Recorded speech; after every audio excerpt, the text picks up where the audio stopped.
अस्सलाम वालेकुम, मैं हूं आपका मेज़बान Shabbir Kazmi. Welcome to our YouTube channel. हमारी आज की गुफ्तगू का मौजू ये है कि गोल्ड और क्रूड ऑयल के दरमियान कौन सी इन्वेस्टमेंट इस वक्त बेहतर है। मुझसे ये सवाल मेरे दोस्तों ने बार बार पूछा है, बल्कि कुछ लोगों ने तो यहाँ तक शिकायत की कि मालूम होता है आजकल आपको कमोडिटी मार्केट से कोई दिलचस्पी ही नहीं रही। आपकी बहुत सारी गुफ्तगू स्टॉक मार्केट और पाकिस्तान इकॉनमी और बहुत सारे बजट वगैरह के ऊपर है, लेकिन इस वक्त जब हमें आपकी सबसे ज़्यादा ज़रूरत है कि आप हमें एडवाइस करें कि कहाँ कमोडिटी में इन्वेस्टमेंट करें, आपकी तरफ से मुसलसल खामोशी है। तो मेरी आज की गुफ्तगू का मौजू ये है कि सोने या क्रूड में कौन सी बेहतर कमोडिटी है जिसमें इन्वेस्टमेंट की जाए। तो आइए, अभी जब मैं इस रिकॉर्डिंग से पहले मार्केट को देख रहा था तो कॉमेक्स पे जो गोल्ड का अगस्त कॉन्ट्रैक्ट है वो इस वक्त $1795 फी आउंस पे ट्रेड हो रहा है, विच इज़ ऑलमोस्ट $1800। और दूसरी तरफ हमने जो देखा कि जो उसकी स्पॉट प्राइस है वो 1784 $1784 पर आउंस है, जिससे इस बात का एक वाज़े इशारा मिलता है कि अगर अगस्त कॉन्ट्रैक्ट अभी भी हायर साइड पे है तो प्राइस में मज़ीद ऊपर जाने का इम्कान है। दूसरी तरफ हम जब देखते हैं ऑयल की तरफ, तो जुलाई के पहले 4 ट्रेडिंग के डेज़ में हमने देखा कि कोविड-19 के केसेस में अमेरिका में मज़ीद इजाफ़ा हुआ। जो बात का इम्कान था कि लॉकडाउन थोड़ा सा ईज़ हो जाएगा, उसकी इम्कानात कम होते जा रहे हैं। और यूएस से और चाइना के दरमियान जो ट्रेड वॉर था उसमें कहीं भी बेहतरी की इम्कान दिखाई नहीं देता। अब एक चीज़ और देखनी है कि इस वक्त क्रूड की जो प्रोडक्शन है वो कहाँ है और मज़ीद इसकी मूवमेंट का क्या है।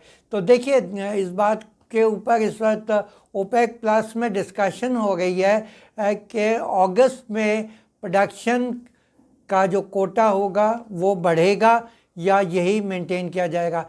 इस बात के ऊपर इम्कान है कि कोटा बढ़ जाएगा, लेकिन इससे एक चीज़ बड़ी उलझन पैदा हो गई है कि अगर ओपेक प्लस अपना प्रोडक्शन कोटा बढ़ाएगी तो क्या ग्लट भी दूसरी तरफ बढ़ नहीं जाएगा, क्योंकि अगर इंडस्ट्रीज स्लो हैं कोविड-19 की वजह से तो ऑफटेक क्रूड ऑयल का कम है, तो जो ग्लट के इम्कान हैं वो बढ़ जाएंगे। और इसमें जो चीज़ ख़ास तौर से हम देखेंगे वो WTI की कीमतों का है। WTI की कीमत अभी भी अंडर प्रेशर है।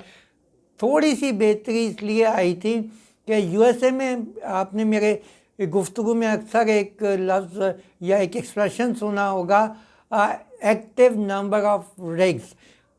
अभी भी हम देखें तो एक्टिव नंबर ऑफ रिग्स में कमी हुई है। इसका मतलब ये है कि यूएसए में प्रोडक्शन किसी हद तक कम हो गई है। और वो लॉबी जो यूएसए में कहती थी एक वक्त में कि हम प्रोडक्शन कट पे नहीं जाएंगे, वो अब प्रोडक्शन कट के ऊपर मजबूर इसलिए हैं कि उन्हें अपनी प्रॉफिटेबिलिटी को मेंटेन करना है।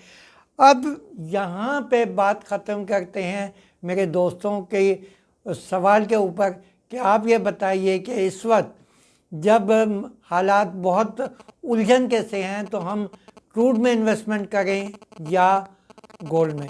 देखिए, गोल्ड के लिए तो एक कहावत बहुत पुरानी है कि इट्स सेफ हेवन।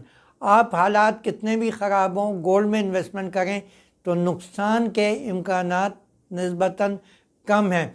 और इस वक्त क्रूड ऑयल की कीमतें जो वॉलेटाइल हैं या उनके नीचे जाने का जो इम्कान है, उसकी वजह से अगर क्रूड की इन्वेस्टमेंट से थोड़ी सी दूर रहा जाए, हालांकि आप मुझसे शिकायत कर सकते हैं कि आप मुस्तकिल हमें कह रहे हैं कि क्रूड की इन्वेस्टमेंट से दूर रहें, तो भैया मैं तो सिर्फ ये देख रहा हूँ कि पाकिस्तान मर्केंटाइल एक्सचेंज पे जो میرے دوست ٹریڈ کرتے ہیں ان کی اس وقت ایکسپوجر یا ان کی جو ہولڈنگز ہے وہ کروڈ آئل میں نسبتاً بہت کم ہوتی جا رہی ہیں.